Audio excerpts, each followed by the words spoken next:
Leona messy football వరల్డ్‌లో ఒక ఎరా. ఒక ప్లేయర్ కాదు, ఒక global icon. For me, Messi has been a gift from the footballing gods.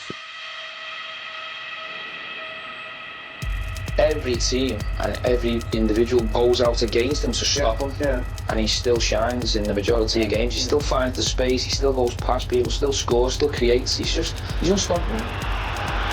George Best, Diego Maradona, Johan Cruyff. They're all getting outshone by this incredible. Messi గ్రౌండ్‌లో అడుగు పెట్టాడంటే stadium తాలూకా అట్మాస్ఫియర్ మొత్తం చేంజ్ అయ్యే పరిస్థితి అయితే మీకు కనబడుతుంది. అలాంటి మెస్సీ 2025లో గోట్ ఇండియా టూర్ పేరు మీద అయితే ఇండియాకి రావడం జరిగింది.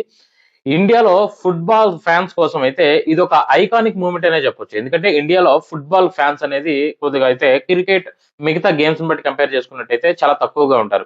ఇటువంటి సమయంలో మెస్సీ అడుగుపెట్టడం ఫుట్బాల్‌కి ఒక ఎంకరేజ్‌మెంట్ అనే చెప్పొచ్చు.